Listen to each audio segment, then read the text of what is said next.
Here is an example.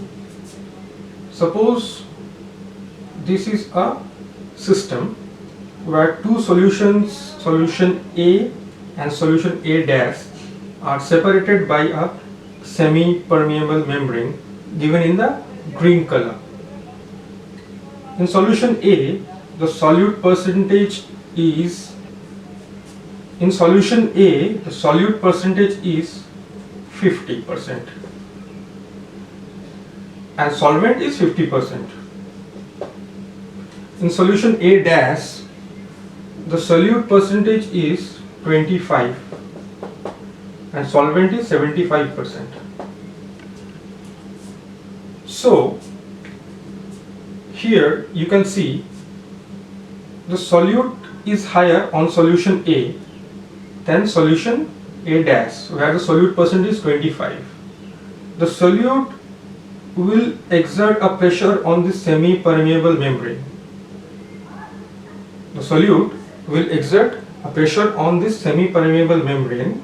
Solute of solution A will exert more pressure on the semi-permeable membrane than the solute of solution A dash. Why?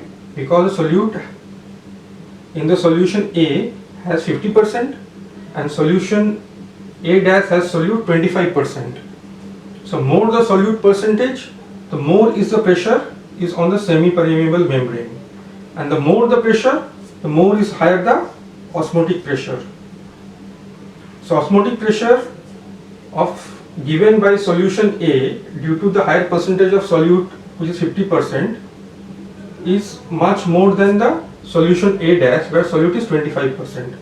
So osmotic pressure of solution A is greater than osmotic pressure of solution A dash. Okay. Now, since the solvent, the water is 75% here and the solvent is 50% here, the water will move in this direction. Why? Because osmosis definition, the water moves from higher concentration of the water to lower concentration. So water is moving here, but the solute is giving pressure in this direction. So osmotic pressure is the opposing force. Is the opposing force. Now we can say the osmotic pressure is directly proportional to the molarity of the solution. Molarity means the concentration of the molecules or the concentration of the solute in the solution. Higher the molarity, higher the osmotic pressure. Lower the molarity, lower the osmotic pressure. Understood? Now it can be said that osmotic pressure is the force that dissolve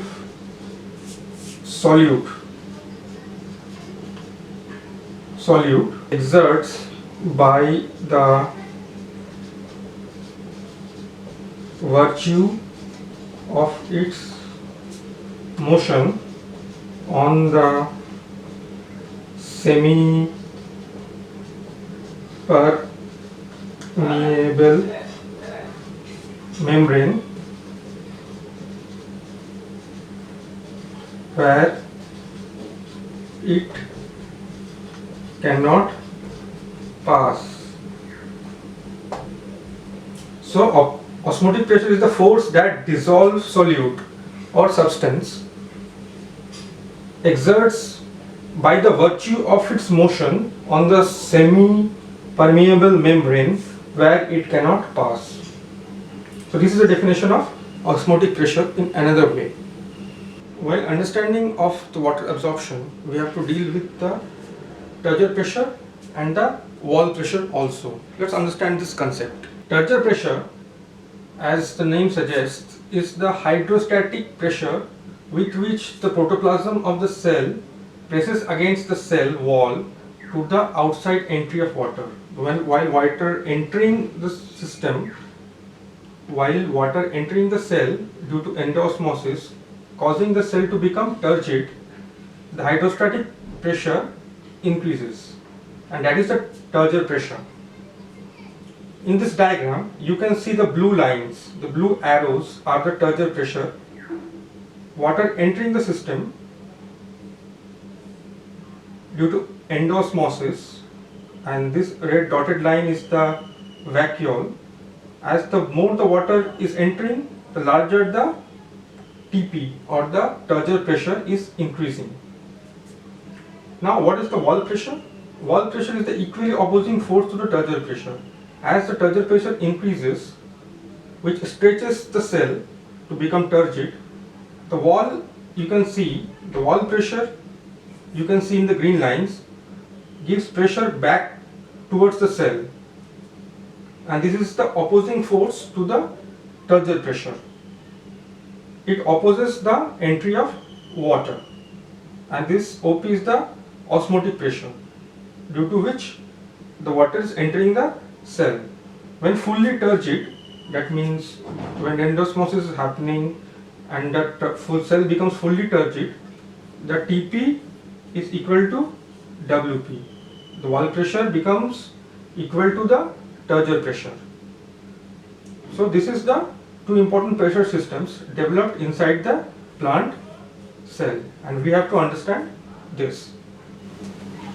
These two important concepts regarding the water absorption in the cell: turgidity and flaccidity. Flaccidity happens due to the plasmolysis of the cell, where water leaves the cell due to the exosmosis. As you remember, when cell is placed in a hypertonic solution, the water leaves the cell. And turgidity is where the endosmosis happens and the cell gains water when placed in a hypertonic solution. Turgidity has an important significance in the plants, and we will discuss in detail. Important point: significance of turgidity. Movement of leaves of sensitive plants are controlled by loss and gain of cell turgidity. Next point: the loss of turgidity results in the wilting of leaves and drooping of shoots. All these points are very significant in understanding the significance of turgidity and should be written in as such in the examinations when the question of significance of turgidity will come.